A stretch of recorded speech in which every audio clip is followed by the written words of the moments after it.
o que é o capítulo dos serviços públicos, se não o capítulo que envolve a atuação do aparelho do Estado, ou do Estado, ou do poder público, para a satisfação de direitos fundamentais. De direitos fundamentais. E de direitos fundamentais prestacionais. Inclusive da dimensão positiva dos direitos fundamentais de primeira dimensão ou de segunda dimensão. Nós sabemos que é falsa aquela ideia de que alguns direitos fundamentais existe uma prestação positiva e outros direitos fundamentais desafiam a prestação negativa do poder público. Todos os direitos fundamentais apresentam uma dimensão positiva e uma dimensão negativa. Existe uma prestação positiva e exige uma prestação negativa. A liberdade de locomoção, por exemplo, na sua dimensão negativa, veda que o Estado interfira no exercício dessa liberdade. Mas na sua dimensão positiva, exige que o Estado disponha de políticas públicas, numa sociedade que é urbana e por isso precisa ter transporte coletivo. Exige que o Estado tenha políticas públicas para os portadores de necessidades, de deficiência, para permitir acessibilidade, para grupos vulneráveis, como por exemplo os idosos, ou o trabalhador, e aí a necessidade do vale transporte. Assim como o direito à saúde, que é um típico direito de natureza prestacional. Por um lado existe uma prestação positiva, mas por outro existe uma prestação negativa. Não é dado ao Estado adotar políticas que vulnerem a saúde, com repercussões no campo ambiental, nuclear, poluição, por aí vai.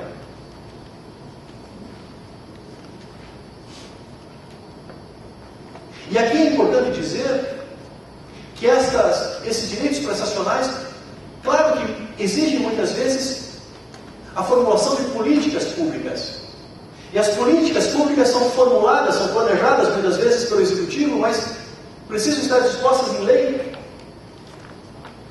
Porque é o problema do manejo de recursos públicos, a alocação de recursos. As políticas públicas são mecanismos de redistribuição, operando no campo daquilo que nós chamamos de justiça distributiva, ou naquilo que Rawls chamaria de justiça política.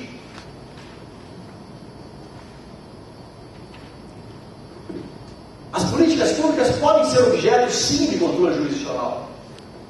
Determinadas políticas públicas podem ser declaradas inconstitucionais porque eventualmente são insuficientes. Ou podem ser declaradas inconstitucionais por outra dimensão de agressão à Constituição. Isso já é um dado, ninguém mais dirá que as políticas públicas são insuscetíveis de controle judicial.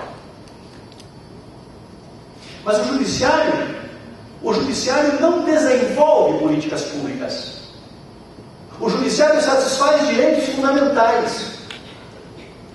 O judiciário, à falta de políticas públicas, aplica a Constituição para satisfazer os direitos fundamentais.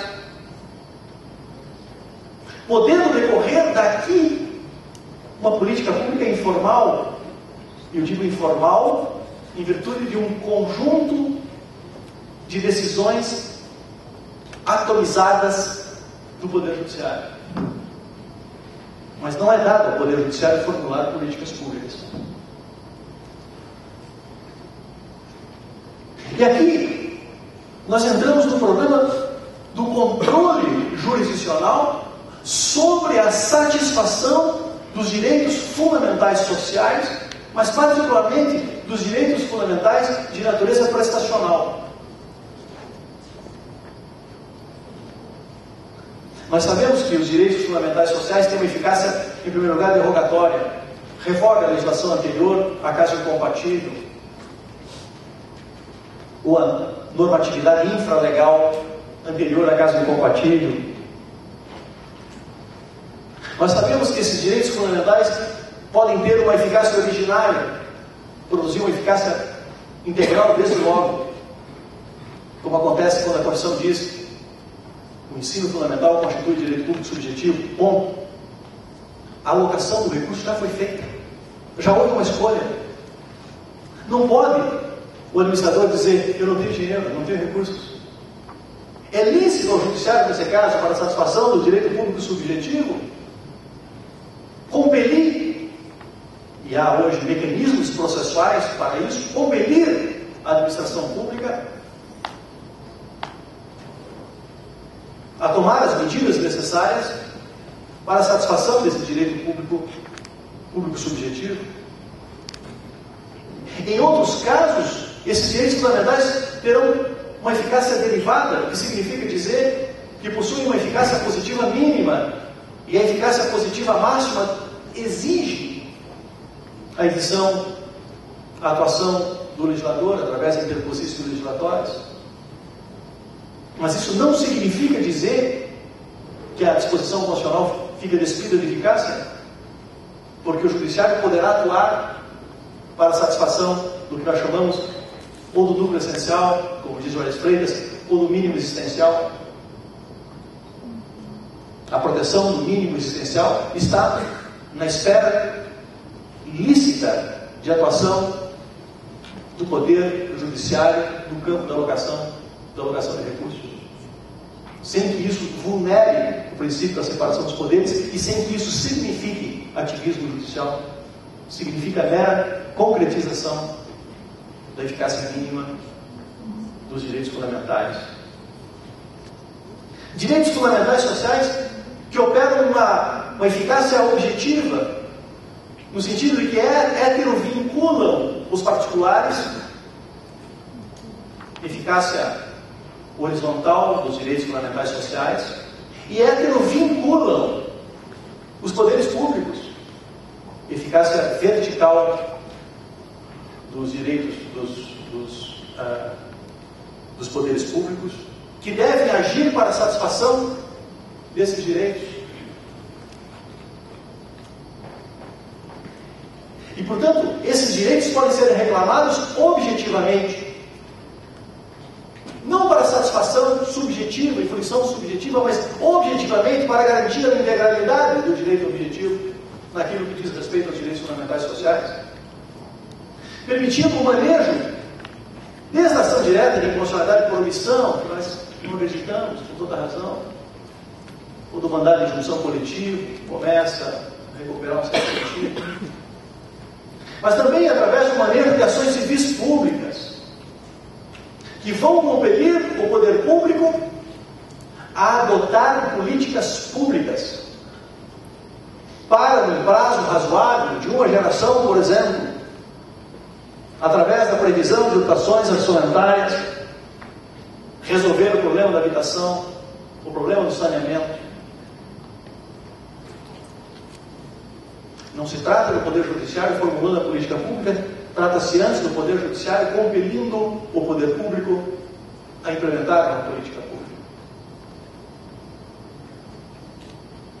que poderá ser depois também controlada pelo Poder Judiciário no que diz respeito à sua eficiência, adequação de meios afins e racionalidade, inclusive. Ou bem, na sua dimensão subjetiva. E aqui nós já falaremos da proteção subjetiva do direito fundamental, no sentido de que envolve a possibilidade de uma pretensão levada a juízo coletivamente ou individualmente, de um direito fundamental que não foi regulamentado na parte que diz respeito ao mínimo existencial. Na parte que diz respeito ao mínimo existencial, que é, portanto, passível de tutela jurisdicional, sem que isso signifique ativismo judicial e ofensa ao princípio da separação dos poderes.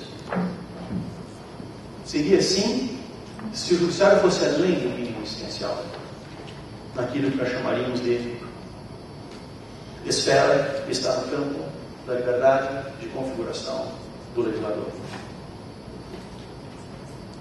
Ora, o mínimo existencial é o modo de realização numa sociedade que aposta na necessidade de uma justiça política, de uma justiça redistributiva, de satisfação da dignidade da pessoa humana. E é por isso que não se aceita o retrocesso social ou o retrocesso histórico. E precisamos compreender, por outro lado, e aqui formulamos a crítica ao velho Estado Social do século XX, que esses direitos sociais não podem ser tomados como o fim do Estado.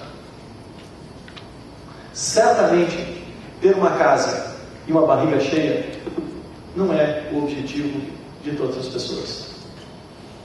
Nós queremos a saúde, a proteção à saúde, nós queremos a educação, nós queremos uma previdência como meios para o desenvolvimento integral das nossas potencialidades. Em última análise, o que conta é a liberdade, a democracia, a possibilidade do exercício livre das nossas capacidades que estão no campo do desenvolvimento da personalidade. Portanto, é um campo que não é fim, é um campo meio para atingirmos esse lugar último, que é o lugar que foge do embrutecimento do cotidiano.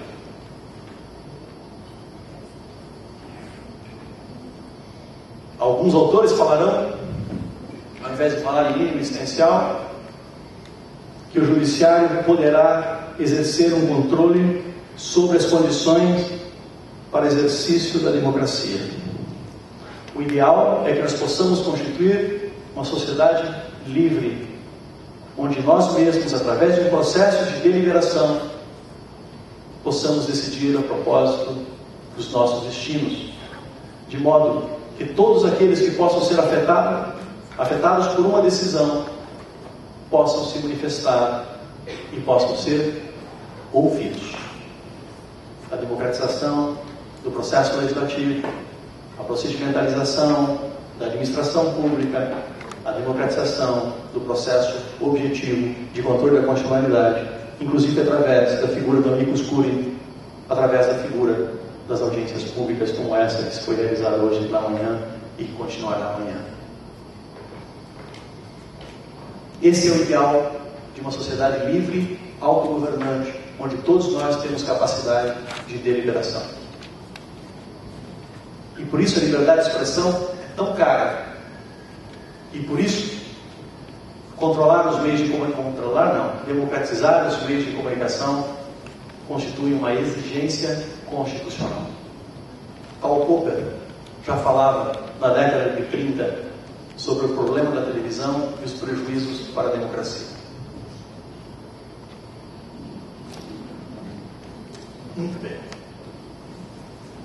Onde se encontra a legitimidade da jurisdição constitucional para atuar nesses casos? Ora, o judiciário nesses casos não está definindo políticas públicas. Está controlando políticas públicas e está controlando a satisfação de direitos fundamentais. O judiciário, nesse caso, protege direitos fundamentais. Que, curiosamente, tecnicamente, envolve uma aplicação mais complexa que os outros direitos fundamentais, mas moralmente envolve uma aplicação mais simples que os outros direitos fundamentais. Mais simples que os outros direitos fundamentais.